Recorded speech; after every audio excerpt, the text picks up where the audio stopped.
Senator Zach Duckworth is the assistant minority leader in the Senate, sits on the Senate Education Policy Committee, is a former school board member, and is taking the lead on education issues. He joins me now to talk about the importance of improving literacy and to provide his perspective on some of the Senate's education policy bill that will soon come to the floor for a vote. Thank you for joining me. Thanks for having me. During a press conference by House and Senate Republicans, Representative Peggy Bennett said that only half of Minnesota's kids currently read at grade level. What is your perspective on how Minnesota kids are doing at reading? Sure. So there's an important context that we have to be mindful of when we talk about a lot of our kids and their academic progress throughout the state of Minnesota, especially our littlest kids, our kids in elementary school. And that is that they had their classroom experience disrupted for at least a couple of years during the pandemic. I'm not here to debate whether that was right or wrong or how that came about, but the reality of the situation is that we as elected officials can either rise to the occasion and help these little kids learn to read, or we can continue to do what is status quo. And what we know based on some of the literacy rates and proficiency that we've seen across the state is it's gone down. That breaks my heart. I think it is a nonpartisan issue that we want to help kids learn to read, and that's why you've seen both Senate and House Republicans come forward with this bill specifically to help increase those literacy rates across the state, help our little kids learn to read, because we know that's going to lead to their long-term academic success. The proposal put forward by Senate and House Republicans promotes what is referred to as the science of reading. What is the science of reading? The science of reading is something that is really based and founded in phonics.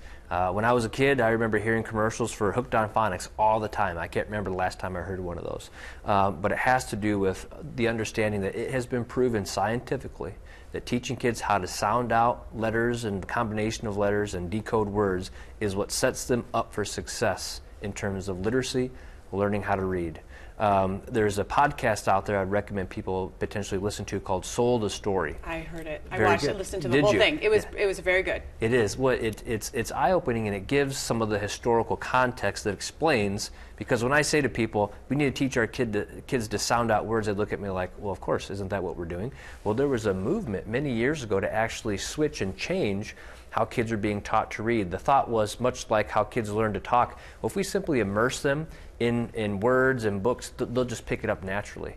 Or the science of reading has shown it doesn't work that way.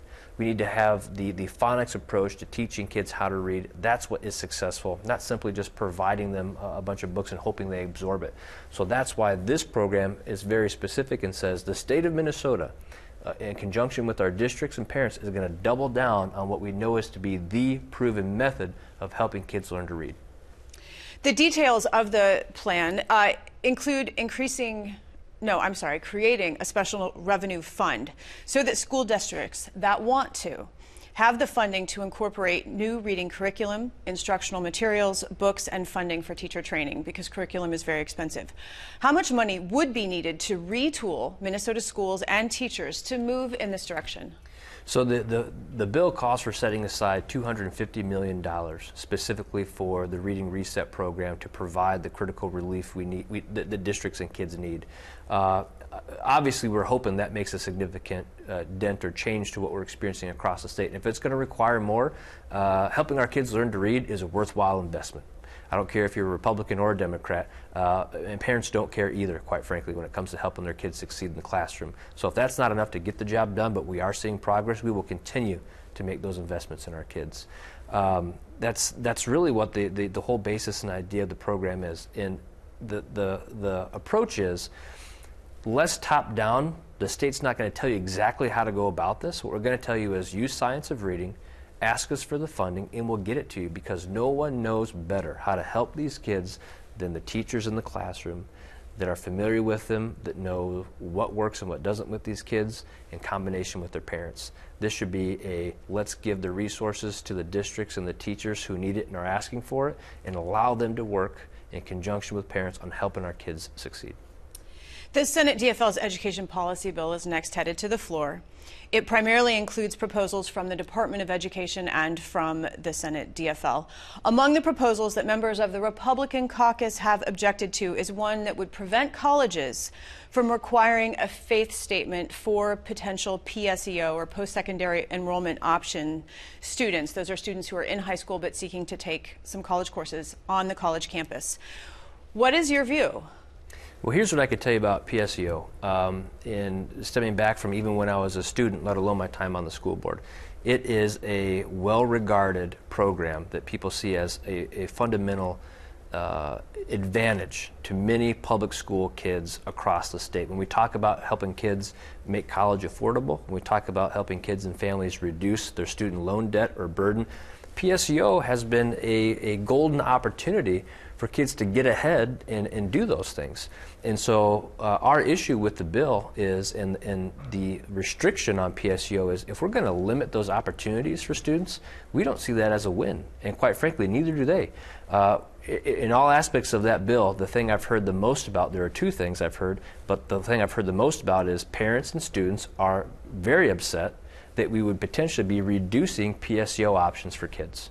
I've heard countless stories from people saying PSEO is the reason why I was able to go on to higher education. It saved me money. It was a great experience.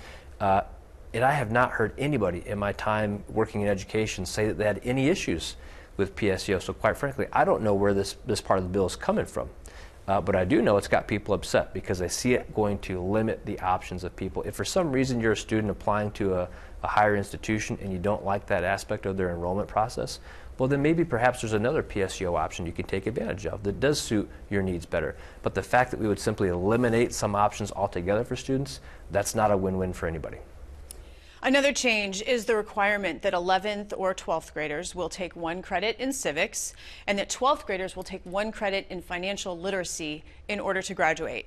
You are a lawmaker, you are also a small business owner, so I would think that these changes make sense to you.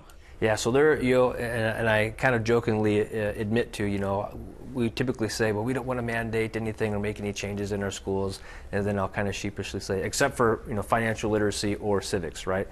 Here's the deal. I've been a member of the Minnesota Army National Guard for 18 years as of this month.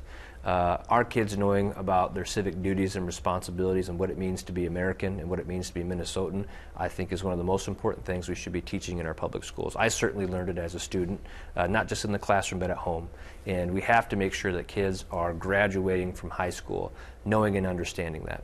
As far as personal or financial literacy goes, a lot of parents have come forward and said this needs to be a part of what we're teaching kids. And a lot of kids, after they've gone on, and become adults, have said, I wish I would have learned some of this in high school. So whether it's a dedicated class, an elective part of, econ, whatever, we're asking districts to make sure that when it comes to civics and when it comes to financial literacy, we're giving our kids the tools they're going to need to be successful, not just up until the day they graduate, but beyond and in life. One more thing, another aspect of the bill that perhaps not all will agree with is the incorporation of ethnic studies into public school curriculum.